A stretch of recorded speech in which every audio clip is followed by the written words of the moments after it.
विविधताओं के इस देश को 200 सालों तक चले स्वतंत्रता संग्राम ने एक सूत्र में पिरोए रखा है।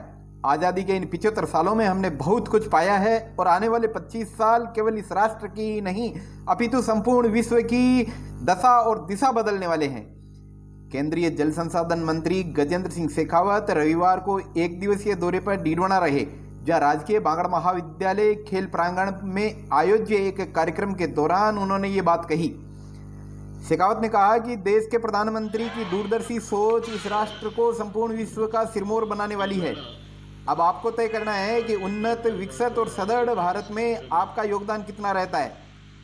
उन्होंने कहा कि स्वतंत्रता संग्राम में हमने 2.5 लाख अपने लोगों को खोया है। आज विभाजन के 75 साल बाद भी दर्द और कसक जिंदा है। शेखावत ने कहा कि आने वाले 25 साल अमृतकाल के हैं। इसमें देश को आपके योगदान की जरूरत है। इस मौके पर मीडिया के सवालों का जवाब देते हुए शेखावत ने कहा कि मोदी सरकार ने बीते 8 सालों में खेलों और खिलाड़ियों की क्षमताओं, संवर्धन और खेल जगत में भारत का नाम हो, इसके लिए बहुत गंभीरता से काम किया है। पहले विश्व पटल पर स्वयं खिलाड़ियों को अपने आप को स्थापित करना पड़ता था, तब जाकर सरकार कुछ करती थी, लेकिन अब स्थिति इसके ठीक विपरीत है। हमारी सरकार गांव ढाणियों में बैठे खिलाड़ियों को चुनकर विश्व पटल पर ला रही है। इसी का परिणाम है कि आज भारत की झोली स्वर्ण पदकों की बरसात हो रही है। आगामी 2 से 5 सितंबर तक डीडवाना में राज्य स्तरीय बास्केटबॉल प्रतियोगिता का आयोजन होने जा रहा है। यह आयोजन स्वर्गीय ब्रजमोहन शास्त्री व स्वर्गीय कैलाश सिंह राठौड़ की स्मृति में होने जा रहा है। मंत्री शेखावत ने इस प्रतियोगिता के पोस्टर का विमोचन कर खिलाड़ियों को बेहतर व सुनहरे भविष्य की शुभकामनाएं दी। इससे पूर्व सैकड़ों खिलाड़ियों ने तिरंगा हाथों में लिए एक रैली के रूप में मंत्री शेखावत को मंच तक पहुंचाया, जहां राजस्थान बास्केटबॉल संघ के प्रदेश अध्यक्ष एडवोकेट अजीत सिंह राठौड़ एवं श्रीकांत क्लब के अध्यक्ष नरपत सिंह राठौड़ ने राजस्थानी साफा और माला पहनाकर शेखावत का भावभीना अभिनंदन किया।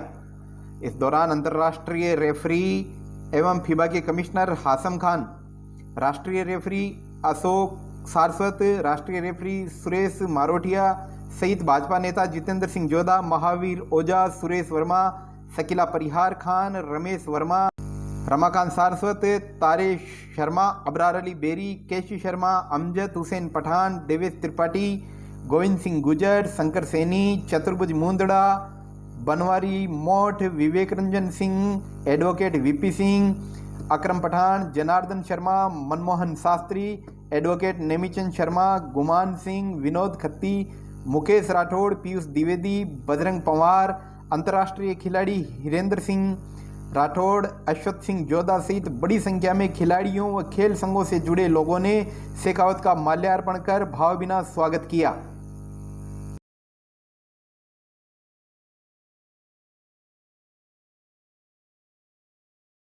के बारे में आज टिप्पणी नहीं कर सकता, क्योंकि राजस्थान में वर्तमान में हम विपक्ष की भूमिका में हैं। लेकिन मैं इतना अवश्य कह सकता हूं कि देश की सरकार ने माननीय मोदी जी के नेतृत्व में 8 साल में देश में खेल और खिलाड़ियों के प्रोत्साहन, उनकी क्षमता के संवर्धन और खेल जगत में भारत का नाम हो, इसके लिए बहुत गंभीरता के साथ प्रयास किए। पहले हमारे देश में खिलाड़ी अपनी व्यक्तिगत क्षमता, अपनी व्यक्तिगत हैसियत के आधार पर जब एक बार विश्व पटल पर या एशियाड में कहीं जाकर के कोई मेडल अर्न करता था, उसके बाद में ही उसको देश और सरकार रिकॉग्नाइज करती थी, सपोर्ट करती थी।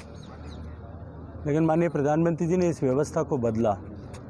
हम बचपन में जो है बालक को आइडेंटिफाई करें, उसको आइडेंटिफाई करके उसको ट्रेन करें, कोच करें और कोचिंग करके उसको इस योग्य बनाएं कि वो विश्व पटल पर जाकर के भारत का नाम रोशन कर सके। और पिछले 8 साल के इन प्रयासों के परिणाम अब सबको दिखाई देने लगे।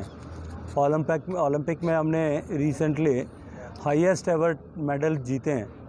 इस बार कॉमनवेल्थ में भी 22 गोल्ड और 16 सिल्वर के साथ में 61 मेडल भारत के खिलाड़ियों ने जीते हैं। और जिस रास्ते पर अब भारत में खेल और खेल जगत चल पड़ा है, मैं क्योंकि खेल जगत से वर्षों से जुड़ा रहा हूँ, पहले खेल के मैदान में खेलने वाले खिलाड़ी जब कहीं टूर्नामेंट में मेडल्स लेकर के आते थे,